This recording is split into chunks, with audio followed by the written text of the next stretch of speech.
সবাইকে রিকল করা হয়েছে। তার মধ্যে ৩ জনের ছিলেন অ্যাডমিন ক্যাডারের এক্স অফিসার, তাদের অলরেডি এস্টাবলিশমেন্ট থেকে তাদের কন্ট্রাক্ট ক্যান্সেল করে দেওয়া হয়েছে গতকাল। আর বাকিদেরকে আমরা টোটাল 4 উইক সময় দিয়েছিলাম, কয়েকদিনের মধ্যে সেটা শেষ হয়ে যাবে, তারা চলে আসবে সবাই। রিপ্লেসমেন্ট একটু সময় লাগবে, হুট করে তো হবে না, এটা ভেবে চিন্তে দিতে হবে উপযুক্ত যারা আছে। আমরা দেখছি বিভিন্ন মিশনে আমরা ৩ জন যদি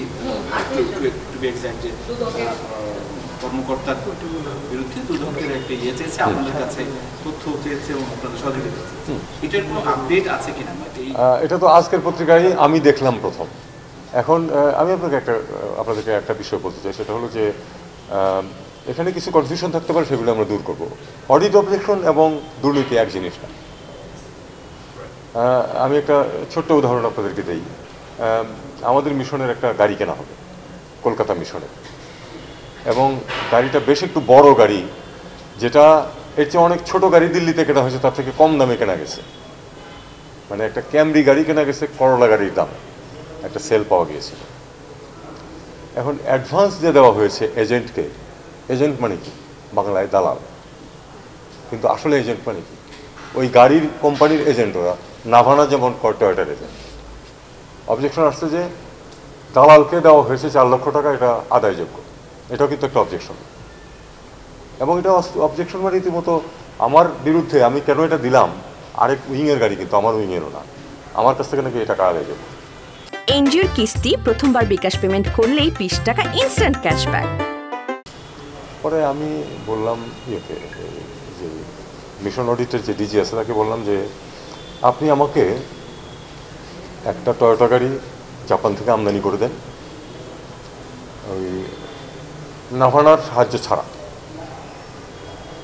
আমি আপনাকে এই 4 লক্ষ টাকা ফেরত দিয়ে দেবো।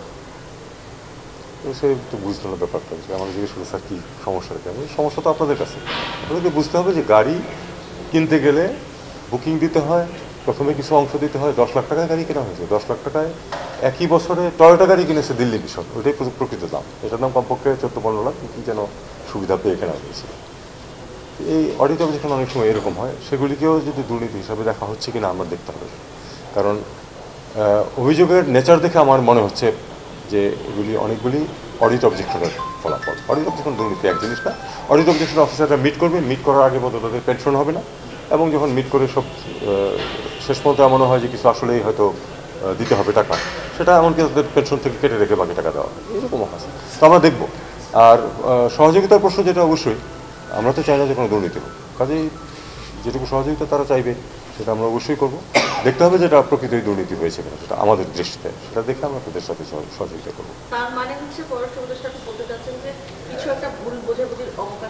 অবকাশ আছে বলে আমার মনে হচ্ছে, কিন্তু আমি নিশ্চিত করে কিছু বলবো না যতক্ষণ পর্যন্ত প্রতিটা কেস আমি ডিটেলস না দেখবো।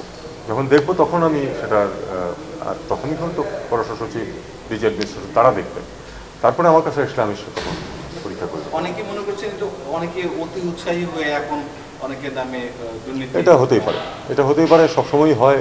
এটা নিয়ে খুব বেশি দুশ্চিন্তার কিছু নেই আমার মনে হয়। Thank you.